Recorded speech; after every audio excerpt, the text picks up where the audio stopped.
À sa une, vous le voyez.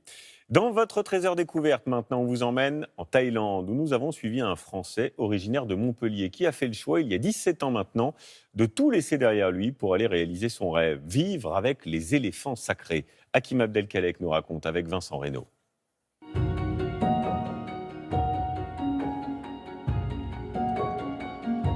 Il y a ceux qui décident de vivre avec des chats ou des chiens. Et puis il y en a un qui a tout laissé derrière lui en France pour accomplir son rêve, vivre avec les éléphants de Thaïlande, l'animal sacré du royaume de Siam. Alors ça, c'est un cas d'école. C'est un cas d'école, c'est un éléphant que personne ne voulait acheter. Attention. Vas-y. Qu'est-ce qui se passe là ? Là, regarde. Voilà, quand tu es à côté, tu es mal. Et alors il fait quoi exactement ? Ils se mettent de la terre sur le dos, c'est pour se protéger du soleil, des parasites, etc. C'est un geste normal chez l'éléphant. La preuve, le petit le fait aussi. 17 ans que François Collier, originaire de Montpellier, vit ici. Oui, ça va lui plaire. Voilà. Propriétaire de 6 éléphants, cet ancien magicien ne s'explique pas l'amour qu'il porte à ses pachydermes. C'est un peu comme vous rencontrez une fille qui vous plaît. Pourquoi est-ce que vous voulez vivre avec ? Il n'y a pas de raison, a priori. Pourquoi elle plutôt qu'une autre ? Alors pourquoi un éléphant plutôt qu'un chien ? J'avais déjà le chien, de toute manière. Je ne sais pas. Vous êtes tombé amoureux des éléphants. Voilà, en gros, c'est ça.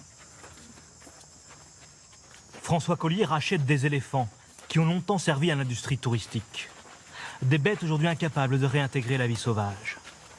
Depuis toujours, l'éléphant, patrimoine du pays, a été domestiqué.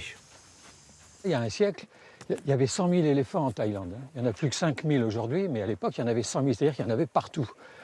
Et les gens vivaient avec leurs éléphants comme on vivait avec le cheval de trait autrefois, c'était pareil. Et en plus, l'éléphant, c'était le prestige.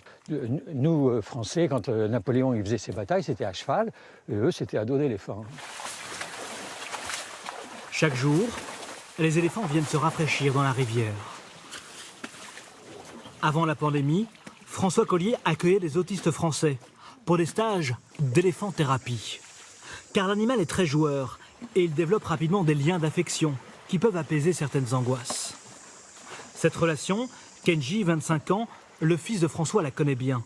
C'est comme une famille, une deuxième famille pour moi parce que des fois quand je me sens triste et tout ça, je vais la voir tout seul et je parle avec elle. Carrément, sans parole, on se parle avec les sentiments en fait. Qu'est-ce qu'elle vous apporte ? Beaucoup de bien déjà, beaucoup de bien et ça apaise vraiment. Dans toute la Thaïlande, se développent progressivement les refuges où sont accueillis et soignés les éléphants après une dure vie de labeur consacrée au tourisme de masse.